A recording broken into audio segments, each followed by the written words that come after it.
kita akan belajar tentang kingdom fungi atau jamur.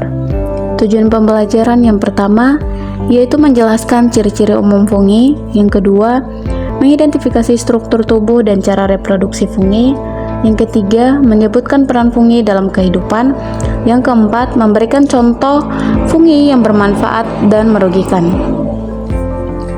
Fungi atau jamur adalah organisme eukariotik heterotrof yang termasuk dalam kingdom fungi yang tidak memiliki klorofil dan menyerap nutrisi dari lingkungan luar tubuhnya.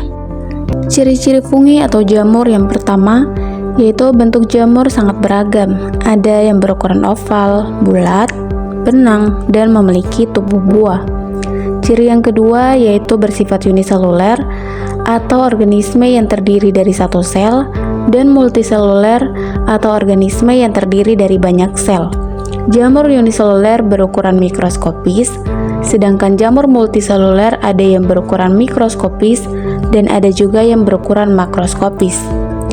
Ciri jamur yang ketiga yaitu organisme eukariotik yang mempunyai membran nukleus dan organel membran lainnya.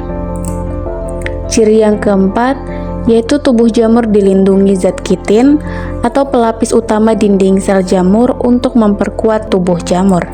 Ciri yang kelima yaitu jamur tidak memiliki klorofil sehingga tidak dapat melakukan fotosintesis atau tidak dapat membuat makanannya sendiri. Ciri yang keenam, jamur bersifat heterotrof atau jamur hidup dengan menyerap nutrisi dari organisme lainnya. Ciri yang terakhir yaitu tubuh fungi multiseluler terdiri dari benang-benang halus yang disebut dengan hifa. Hifa membentuk jaringan bercabang yang disebut dengan miselium. Struktur ini meningkatkan luas permukaan untuk penyerapan nutrien secara efisien. Struktur fungi terdiri dari tudung, lamela, inti sel, septa, hifa, miselium, cincin, tangkai buah, dan volva. Reproduksi fungi. Fungi atau jamur berkembang biak secara seksual dan aseksual. Umumnya menggunakan spora haploid yang dihasilkan melalui pembelahan mitosis. Spora ini menjadi dasar klasifikasi fungi oleh para ilmuwan. Proses reproduksi Ascomycotina. Secara aseksual, Ascomycotina uniseluler bereproduksi dengan membentuk tunas, sedangkan multiseluler dengan cara fragmentasi miselium dan pembentukan konidiospora. Sedangkan secara seksual, Ascomycotina uniseluler dengan cara konjugasi dan multiseluler dengan cara senggami. Dimulai dari ascospora tumbuh menjadi hifa, kemudian bercabang membentuk miselium. Ujung miselium berubah fungsi menjadi ascogonium atau oogonium dan antheridium yang berpasangan. Kemudian terjadi plasmogami dan karyogami melalui trikogen, sehingga terbentuk nukleus diploid atau zigot.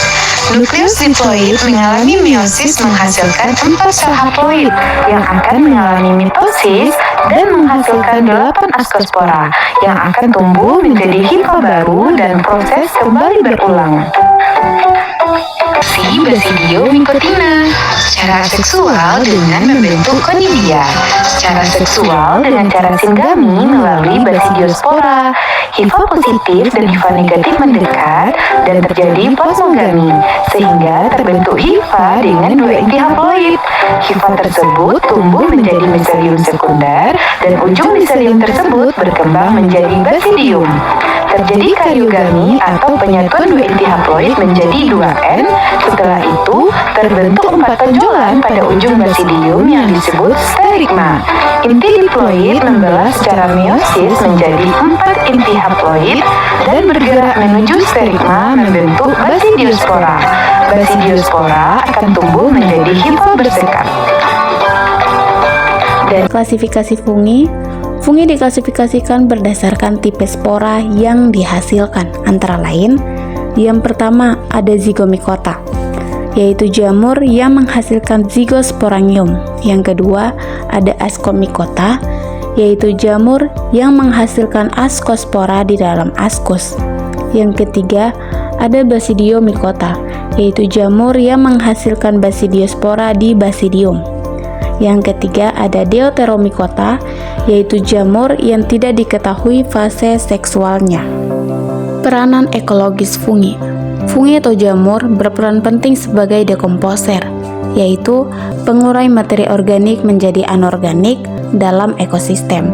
Tanpa fungi, unsur seperti karbon dan nitrogen akan terjebak dalam organisme mati. Fungi dalam simbiosis. Fungi membentuk simbiosis mutualisme dengan organisme lain. Contohnya adalah lichen atau lumut kerak. Hasil kerjasama antara jamur dan alga hijau atau cyanobacteria yang mampu bertahan di lingkungan ekstrim. Fungi dan lingkungan. Beberapa fungi digunakan dalam bioremediasi, yaitu pemanfaatan organisme untuk mengurai limbah atau zat berbahaya. Dengan kemampuan ini, fungi dapat membantu membersihkan lingkungan. Kesimpulannya, fungi atau jamur adalah pengurai yang hidup dari menyerap nutrisi. Beberapa menguntungkan seperti untuk makanan dan obat. Namun ada juga yang menyebabkan penyakit. Fungi penting bagi ekosistem dan kehidupan manusia.